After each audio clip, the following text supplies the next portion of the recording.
Hey, what's up, everybody? I want to welcome you to another episode of the DreamersPro Daily Recap, where we give you a recap of all of the hot topics that we covered that day. You can catch them in their long format and also catch it fully streaming for free on Apple Podcasts.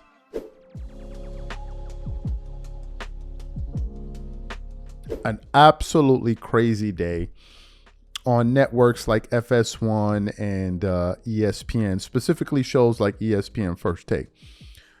Yesterday, these big networks are reacting to the news of the Lakers deciding to fire Darvin Ham. I believe the news came out late Friday. Right. I think it was late Friday or Saturday, one of those days. I believe it was Friday, late Friday. So Monday was the day for these guys to really get into this news and react to it. And when I tuned in yesterday to ESPN First Take, I actually saw a clip, a 17 to 18 minute clip that they posted on YouTube. And on the panel, it featured Stephen A. Smith, Kendrick Perkins, and Shannon Sharp. Now, as you guys know, Shannon Sharp customarily goes on ESPN First Take 2 times a week, Mondays and Tuesdays. So as they were there talking, they were talking about, LeBron and the Lakers and what happened. And, it was a lot of hot takes. Kendrick Perkins at one point said he thinks LeBron James should retire. And then it got to the part after I think Kendrick spoke, and I think Stephen A. Smith spoke second or third, one of those in one of those orders. And anyway, when it came time for Stephen A. Smith to speak, he was talking about LeBron, and he went back to something that he used to say years ago, which was LeBron has this fetish of trying to control the narrative. Before, I didn't know what he meant years ago, like in 2010, 2011. I didn't know what he meant. Now I do. So yesterday, he revisited that. And he was talking about LeBron's, insatiable appetite to control the narrative. But then he went a step further. And he said something I did not know and I was totally unaware of, which was he said that LeBron secretly confronts certain people who have opposing views or who don't say nice things, or basically tries to coax them into saying nice things about them. And I'm like, wait, what? What is this about right now? Because I never heard this before. So what we want to do is want to play exactly what Stephen A. Smith had to say over at live ESPN airwaves, and then we're going to come back and react to what he had to say. Take a listen to what Stephen A. Smith had to say here on ESPN First Take yesterday. We're going to make sure that LeBron James' camp doesn't get to pull off what they will try to pull off. Because you see, the narrative is already, we're blaming LeBron James for the firing of coaches. That's not what this discussion is. What this discussion is us debating that another firing that has occurred under his watch, whether or not that compromises quote-unquote GOAT status in the eyes of a Shannon Sharp or Kendrick Perkins or Stephen A. Smith and others. That is what the debate is. See, they'll leave. And what they'll say is, oh, LeBron James is getting blamed for the firing. We're not saying that. What we're saying is that you're not as innocent and you're not some just mere spectator in this whole scenario the way you try to pretend to be. That is what we're saying. We're not going to let LeBron James and his camp get away with that. We're not blaming him for the firing. What we're saying is you can't be as great as you proclaim to be, as we know you are, in today's NBA game, and be completely innocent and oblivious and distant, having nothing to do with the firing of yet another coach. That is impossible. That's all we're saying.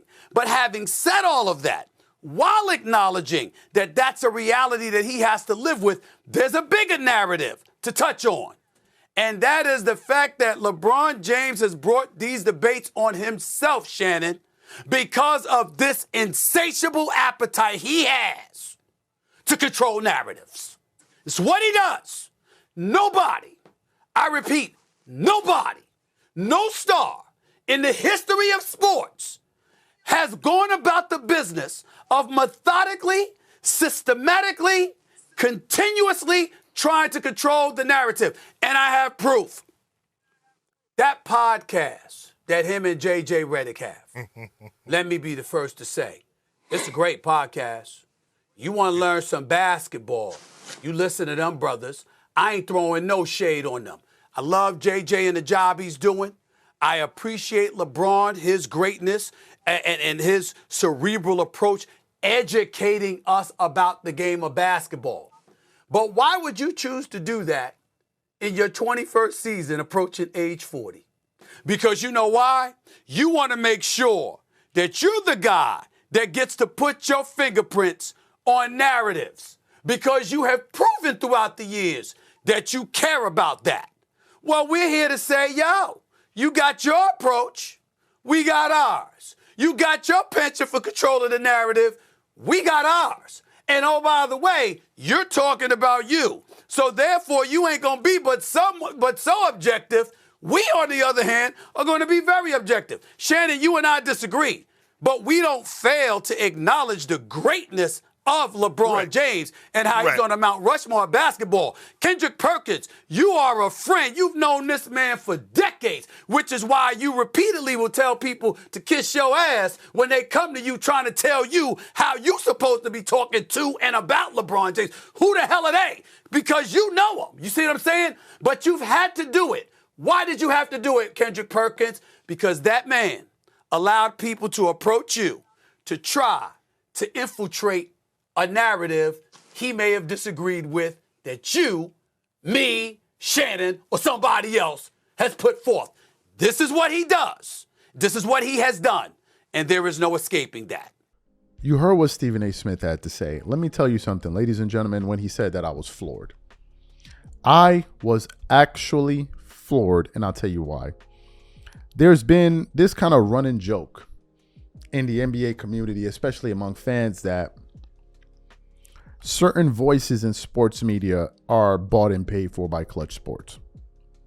And whenever you see somebody, to use the word, glazing super hard, people begin to speculate like, yo, they must have got to him. They must have got to him, right?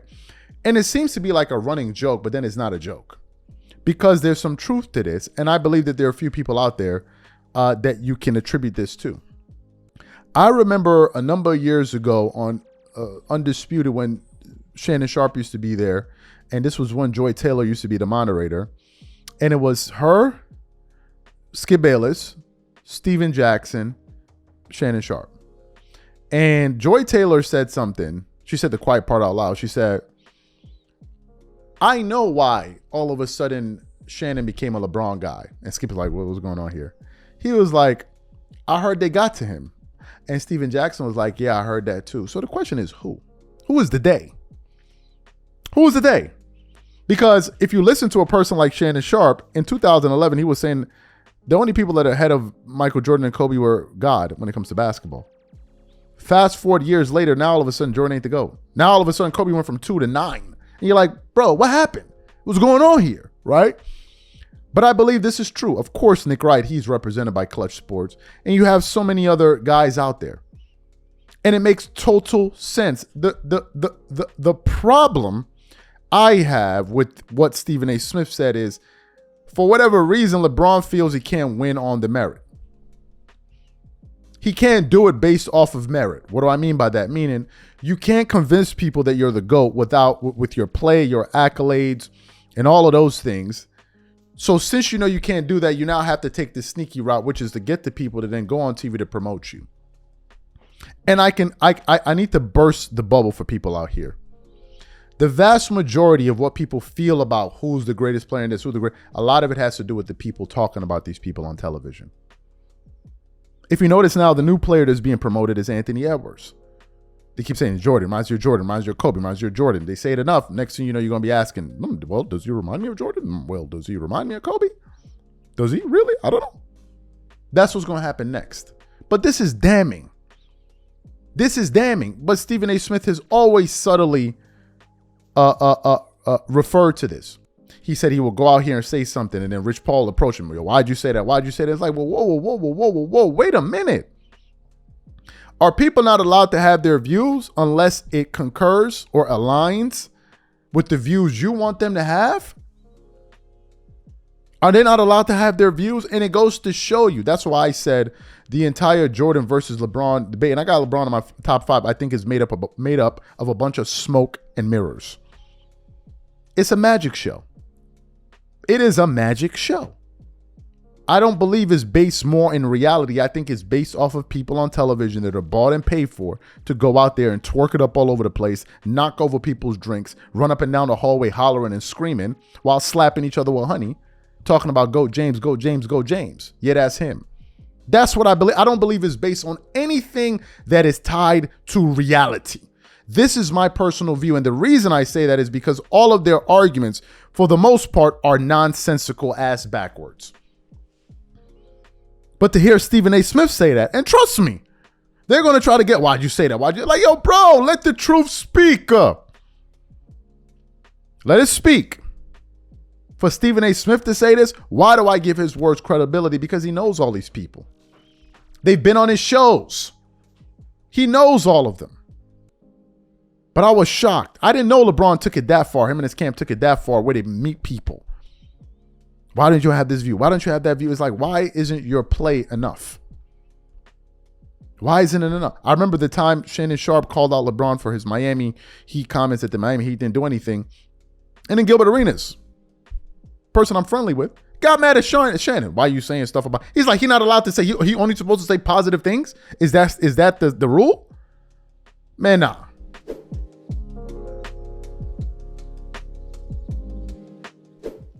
Let me get into this topic here. Yo, Paul Pierce be trolling the Lakers fans, man, and LeBron James. Paul Pierce is funny. Skip Bayless went out there and got Paul Pierce on Undisputed Live with him.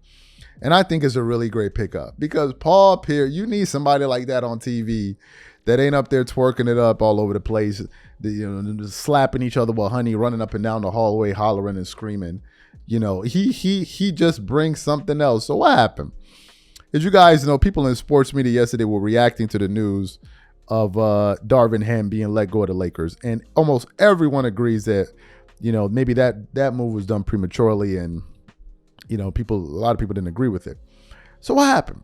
In the midst of them discussing this, they then started to discuss, well, why did this move take place? And most importantly, who was the one that, pushed for this move to take place? So yesterday on Undisputed, it was Paul Pierce, Skip Bayless, and Rachel Nichols. And Rachel Nichols is on there, man. Rachel Nichols is so politically correct. I don't even know what to say. I like Rachel Nichols, but take a strong position for once, please. Like, say something that will say, man, we really know where she stands. It's always like tippy-toeing around the issue. Say this, don't say that, don't be too strong. Like, yo, you got to be a little bit more colorful. This is just my view. Obviously, I can't tell her what to do. She's had a history in television, but just take a position. Ain't nothing gonna happen. But so what happened? They were talking about what happened with the Lakers and why they fired him. So they came time for Paul Pierce to talk about what happened with the Lakers. And Paul Pierce just basically started making fun of LeBron James. Like, how many coaches has he had? It's like 9 coaches. He was like, maybe Maverick Carter's a coach of the team. And as he was talking, you could actually see Rachel Nichols get visually uncomfortable. Like, damn, he really saying that? It's like, yeah, he really saying it. So what we want to do is, I'm going to play it for you now. We actually probably want to hold up a still of her face looking at him when she's like, damn, did he actually just say that? So we want to play that for you now, and then we're going to come back and react to it. Take a listen to what Paul Pierce had to say here. Well, anytime you step into coaching LeBron, it's the least stable job there is in the game of basketball. It's the least stable job. I mean, this is going to be his 4th coach in, 6 years now coming up? I mean, I believe it's like the 9th coach in 21 years. It's quite a long time. Yeah, but look how many head coaching turnovers he's had. Like, probably more than anybody in NBA history. And it goes to what I'm saying, it's the least stable job. I don't see nobody running to take this job, at least somebody who's respected in the coaching game. So that's why we're hearing names like J.J. Redick, a guy who they draw plays on their podcast together. Mm-hmm. I think that was just a test to see of, what J.J. thought of the plays that LeBron had. But I really can't think of anybody who would even want this because you're looking at a short stretch. Mm-hmm. And I say like 3 years maximum with LeBron. Who's going to be the puppet this time? That's pretty much what it is, a puppet job. Because like when LeBron is not happy with you, you're out of there. If you're not doing what he says, you're out of there. Yeah. If you're not... floating to the beat of his drums, you're gone. So LeBron had 100%. He was 100% responsible for this firing. I'm sure maybe he didn't go up there to Rob Pelinka, but he told Rich Paul that, hey, this ain't working. At some point during the season, Agreed. some point after the season, the message got back, and that's why it took a couple days. He was gone right after the season. They knew this was like, once the Lakers were down in the series, it was like, this is it. If they don't give us the series, so he was 100% involved in this, and I just can't even put. I mean, the best person probably for this job is probably Maverick Carter. I mean, you might as well have him coach the team. You know what? I might vote for that. He might do pretty well. Right. I think LeBron would listen to him, actually. Exactly. Yeah. Somebody he respects and listens to. So you heard what Paul Pierce had to say. Yo, Paul Pierce is funny, man. Paul Pierce is using that platform in some instances to take a shot at LeBron from time to time. He does it. And to me, the reason I like it is because we don't have enough people in television to do that, man. And he's having fun with it. He's having fun with it. You got people on television that run up and down the hallway all day long, slapping each other with honey, putting in orders on, ShopRite to get buckets of it because they running out. This is what you got people doing all day long, twerking it up all over the place, knocking over drinks, just disrupting the peace, waking everybody up at night because they up there twerking.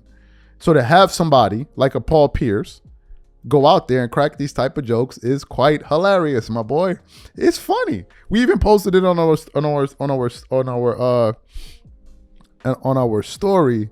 And let me get his name, man. He's he's somebody I'm cool with. I want to get his name right real quick. I want to give him a shout out because he can't stand Paul Pierce.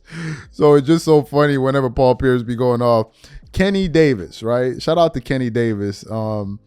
He's actually a pretty cool dude, and he is the brother of somebody I actually this really sharp guy. I'm trying to find his name. I can't find his name. I don't think he tagged him to any of his posts, but I can't find his brother's name. But he's a very sharp guy. They have they're into accounting, especially taxes and all of that. He didn't share his brother's name, but he said it before. So he always attends Lakers games and all of that. So when I be posting these stuff on my story, he be like, "Yo, I can't stand Paul Pierce, B." I'm like, yo, and what makes it even funnier, and this is the part that really kills me, here's the irony in all of it. Paul Pierce is from Los Angeles. He is from Los Angeles, which makes it even funnier because he's from LA. So you would think he would support the Lakers, but he like, nah, because obviously he's a Celtic at heart. But to see him cracking all these jokes, taking shots at LeBron, man, it's so funny, right? It's just so fun. I remember when they said, when they put up a poll like who's the greatest players of all time, and they polled some players and they put up Paul Pierce, he was like, I think LeBron voted for me. That's another shot at him. The reason he's saying that is because he used to give LeBron, they used to have some battles in the Eastern Conference, and sometimes he came out on top, and he was like, yo, LeBron voted for me because he knows, that I'm the truth. So Paul Pierce is funny, man, and I really enjoyed that segment. So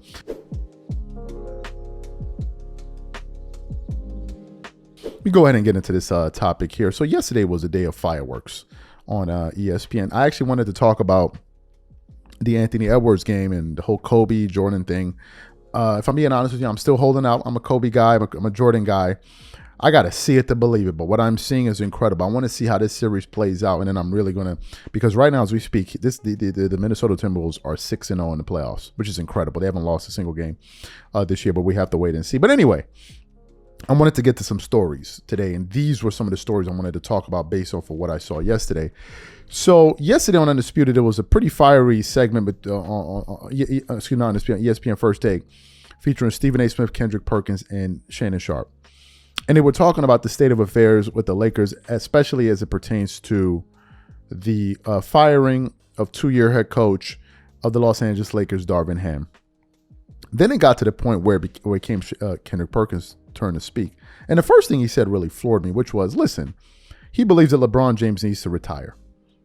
The reason he said that is, as you watch other teams perform well against, like, for instance, a team like the champs in the Denver Nuggets, You look at an Anthony Edwards and these guys, and the Lakers they only got one game.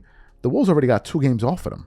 So it's like, so what does that say about LeBron and how good he is based off of what we're seeing with these? So he feels like the longer he stays, the more he's actually hurting his legacy. That's his opinion. I'll probably get to that in another day. So what happened?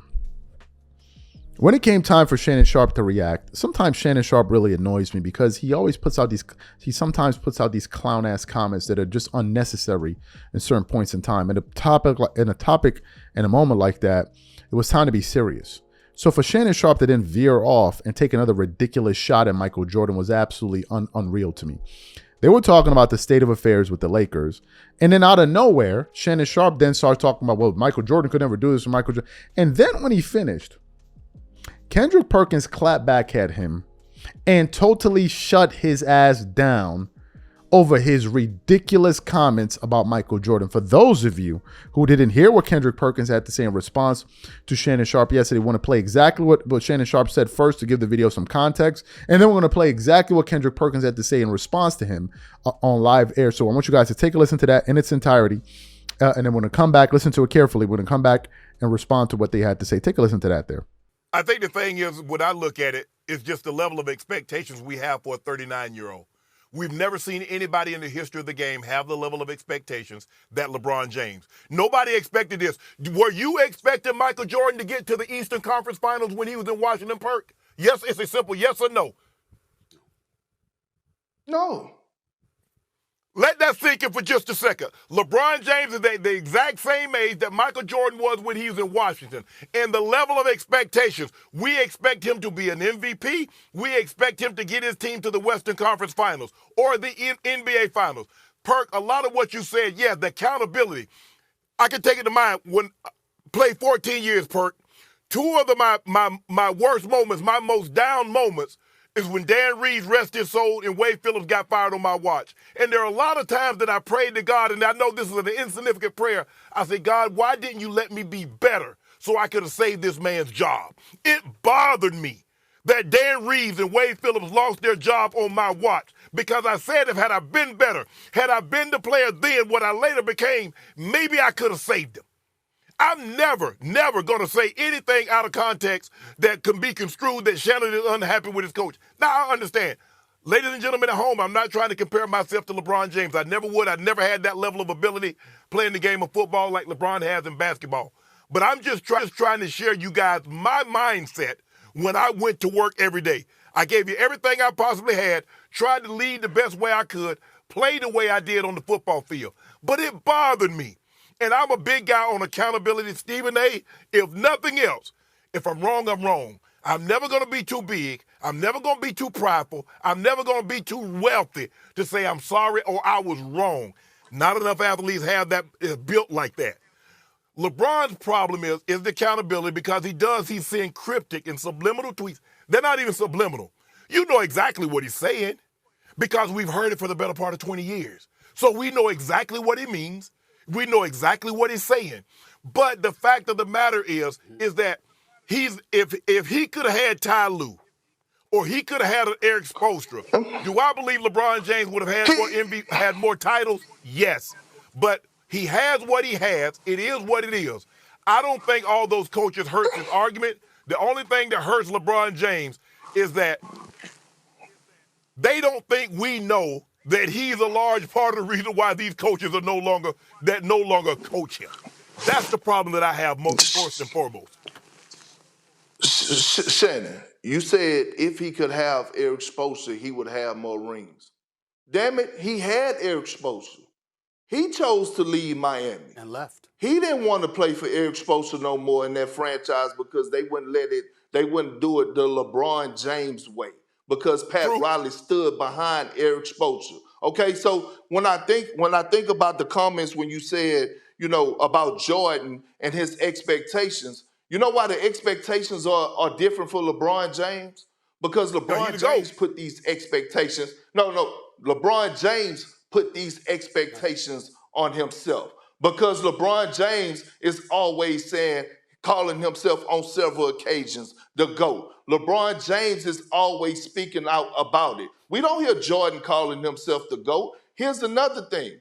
LeBron James, this is another thing, man, that I feel like is gonna hurt LeBron. We already know what type of basketball mind LeBron is. I think he's one of the most brilliant basketball minds that ever touched the damn basketball.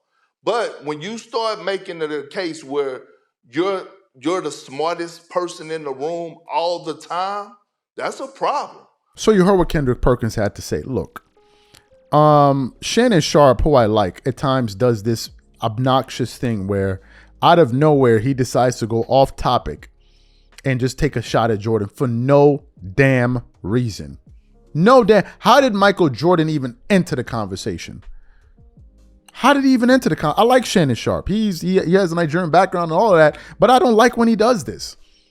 Because half of the time he's not keeping it real. Like, that had nothing to do with Michael, the expectation. Shannon, Michael Jordan the GOAT, bro. He the GOAT. You don't believe by saying that LeBron is, but you don't believe it. Jordan is the GOAT. You just miraculously decided to change your opinion and say that LeBron, we know you don't believe that. We know that. I would have appreciated it if Shannon was just serious in that moment. Those comments are not serious. They're ridiculous. They're not serious minded. What does this even have to do with Jordan? The vast majority of the things that are said about LeBron is not said about Jordan. No one accuses Jordan of being a quitter. No one accuses Jordan of not being a killer on the floor. No one accuses Jordan of being passive aggressive. No one accuses Jordan's leadership and all of that because his leadership clearly worked. And he didn't need to jump all over the NBA to extract success out of his team. He did it in Chicago. He built a dynasty with some of the players that were there. Quite literally. Jordan probably built the most iconic sports dynasty in the United States, or dare I say in the world, because Jordan is recognized all over the globe. He's a global icon. So for you to take these pop shots and these cheap shots at Jordan, it makes you look bad because there's nothing that you're saying about Jordan that's going to sway people and say, oh, well, you got a point. Nobody except LeBron fans. These are the only people you're convinced. Nobody else even takes you seriously when you make those comments. Nobody. No sports fan takes you seriously. None. The only people that hang their hats on those ridiculous ass backward comments are LeBron fans. And I've said it before and I'll say it once more. The only people that consider LeBron to be the GOAT are LeBron fans. The people, whereas the people that consider Jordan to be the GOAT are a vast majority of fans. Some of them can be Indiana Pacer fans. Some of them can be Knicks fans. Some of them can be Kevin Durant fans, Kobe fans, Magic fans. Jordan has such a wide spectrum of fans that say, you know what, this guy's the best. I'm a Kobe Bryant fan and I think Jordan is the best. That's the fundamental difference. My point is, number one, that was a ridiculous thing to say in a moment like that. Number two, you're not convincing anyone by saying something like that. No one sat back and heard that and said, you know what? Shannon got a point. Nobody thought that. You're talking about the expectations of Michael Jordan. First of all, when Jordan played, I think the first year he got injured. The second year, at the age of 40, he played all 82 games. LeBron has never done that, number one. Number two, you keep talking about LeBron is so much better. The only difference we're talking about here is LeBron's miraculous athleticism. And number two, LeBron takes more threes. That was it. Jordan was averaging about 22. He was taking less than 1 3 a game. What are we talking about? What are we talking about? Jordan didn't shoot threes. And he explained why the reason he didn't shoot threes is because he felt like it takes away from his aggressive mindset when he plays basketball. That's the reason. So he generally did not take threes. That's all. But apart from that, they didn't have the expectation. They didn't expect anything because he was already the GOAT. What else are they going to expect from him? He's already the GOAT. When Jordan came back, he was considered the GOAT. When he left, he was still the GOAT. That's the fundamental difference. Now, today, LeBron is still trying to convince people and use people like you to convince people that he's the GOAT. That is the fundament. What would you expect out of the greatest player of all time? This is the question. You talk about what they didn't expect because he was already considered the greatest ever. He wasn't trying to convince nobody. He wasn't trying to catch nobody. He didn't have to pay people in media to run up and down, twerking it up all over the screen, knocking over people's drinks, throwing them in the chokeholds, and rubbing honey all over their forehead, talking about, you better say LeBron the GOAT. He didn't have that. He didn't need it. What did they expect of Michael? He was already the GOAT. So he didn't need to come out here to prove anything to anybody. What did he have to prove? It's just these guys now with your lame ass arguments when you realize we can't beat Jordan straight up. We can't beat him on the merits. We can't beat him on. So let's attack him when he was with the watch. That's all you guys have left. That's all you guys have left. What's next? LeBron gonna start playing golf and say he's a better golfer than Jordan? Like, what's next? What is next? You, as big as a hater of you are of Michael Jordan, why do you have so many of his shoes? Take off his shoes. Man, Shannon be killing me. So I like Shannon Sharp, but goddamn, Shannon Sharp, when it comes to other topics, he's fantastic. But whenever it comes to basketball, he says some of the most ridiculous stuff. I don't understand what prompts Shannon Sharp to say some of the that he says. I don't understand. He be thinking it's funny. It's not funny. It's corny. It's corny. I'm sorry. Like, be serious.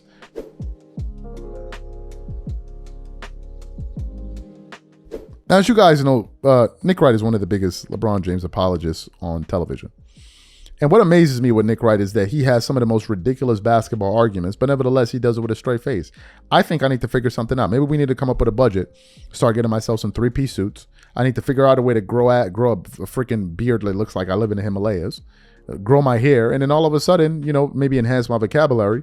And then all I need to do is just come out here, say ridiculous stuff, but make it sound nice. And then some of you people will believe me. I don't get what it is. I don't know why people are so enamored with some of the crazy stuff that Nick Wright says. But anyway, yesterday they were discussing on First Things First, the storyline around LeBron getting another coach fired. And they were talking about, is LeBron James a coach killer?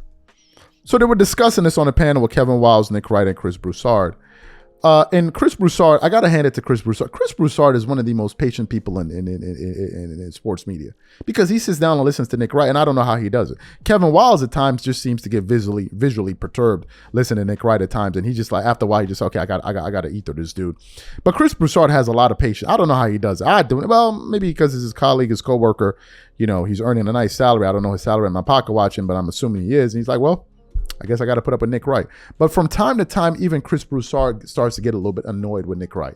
And those are the moments that I love because when Chris pushes back, you know that Nick is run amok on the show. You know he is just up there twerking it up all over the place and knocking over coffee cups on top of that table. And Chris Broussard gets to the point where he's like, no, I must stop this guy. So what happened yesterday? They were asking the question, is LeBron James a coach killer? And Nick Wright takes us through the entire history. As if to say, if I explain all of the things that happened, it would somehow reduce the fact that LeBron is not going to have 9 coaches. But anyway, he went through that. And then after he finished, Chris Broussard finally sat back and said, well, wait a minute. Nick, the issue here is the lack of accountability.